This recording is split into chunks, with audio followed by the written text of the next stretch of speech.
Hello everyone and welcome to my channel, and today I'll be reading a Neuvillette listener by me. So let's get into it. The rain was relentless, each drop falling like a plea from the heavens. Neuvillette stood at your side, his usually composed face etched with a rare raw vulnerability. You were barely conscious, your breath shallow and erratic, the faint sound of your heartbeat slipping further and further away. His hands hovered over yours, trembling. He had tried everything within human means to save you, but nothing had worked. His status as Chief Justice, his intellect, his resources, all had failed in the face of death's cruel grip. There was only one thing left, one truth he had always hidden from you. Just how far his power truly extends as the Hydra Sovereign. Neuvillette, it's okay. You've done everything you could. Your voice was barely audible, a fragile whisper that tore at his heart, and his jaw tightened, the rain outside growing heavier as his emotions seeped into the sky above. He didn't understand. How could you? But then again, what he was doing was very much against the laws. But Celestia has been long asleep, and so he didn't care about disobeying them once more, especially not now as a sovereign dragon. He refused to lose you when he had the power to stop it. I'm not ready to let you go yet. I don't think I will ever be, he said, his voice low and filled with a quiet desperation. He knelt beside you, his long fingers brushing the damp strands of hair from your face. You don't understand, my love. There is still a way. Your half-lidded eyes fluttered open, confusion flickering in them. A way? Neuvillette, you've already... He shook his head, silencing you with a look. No more arguments. Just trust me. And before you could protest, he closed his eyes, his hands moving to hover over your chest. The air around you seemed to shift, a faint blue glow emanating from his palm. The rain outside turned into a steady rhythm, as if the world itself was shifting as he did this. What are you doing?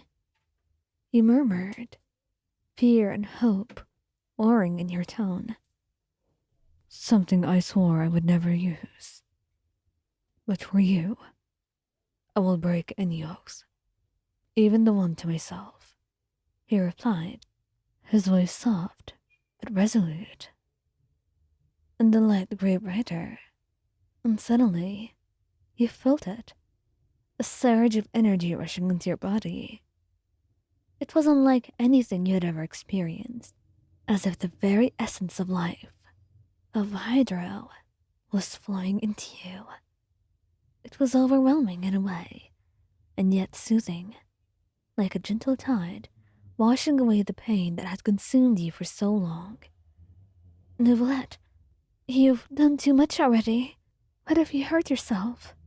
You gasped, clutching at his wrist weakly.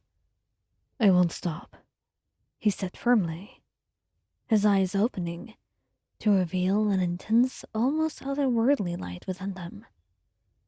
You are my everything. Do you think I would let you slip away when I have the power to save you? Tears spilled from your eyes as the sensation continued to build. You didn't really understand how he was doing it, but you could feel the difference. Your strength was returning, the heaviness in your chest lifting as your breath became easier. But at what cost? The glow began to fade, and Neuvillette slumped forward, catching himself on the edge of the bed. His usually composed figure looked drained, and you reached out instinctively, your hands finding his cheeks, cradling his face with a tenderness that matched the relief surging through you. Neuvillette, what did you do?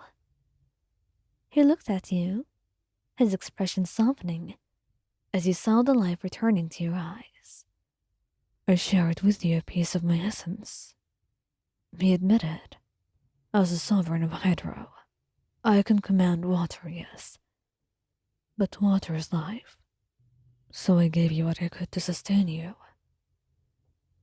Your heart clenched at the revelation. You used your power for me? For you, I would do it 1,000 times over. I can't stand to lose you and stand by and do nothing.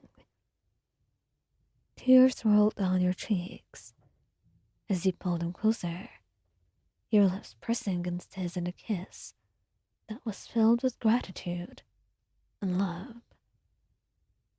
You were quite certain that this was forbidden, but even the laws of Celestia could not hold him back from saving you, and that was something he would always be grateful for. But what about you? Will this hurt you? He smiled faintly, his usual composure returning, despite his obvious fatigue. I will recover. My power is vast, and what I gave you is but a small piece. Do not concern yourself with me. How could I not? You've given me so much, Neuvillette. I don't deserve. He silenced you with a gentle finger against your lips. Don't say that. You deserve everything and more. You are my love, my world. I would move the seas themselves if it meant keeping you by my side. And the weight of his words settled over you, and you could do nothing but hold him tightly, afraid that if let go, the moment would slip away.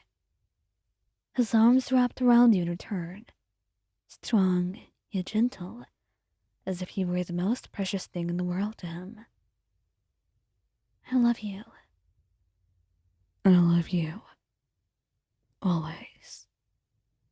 And the rain outside finally stopped, the cries of the sky finally ceasing, as the storm within him subsided. For now there was peace. For now you were together. And that was all that mattered.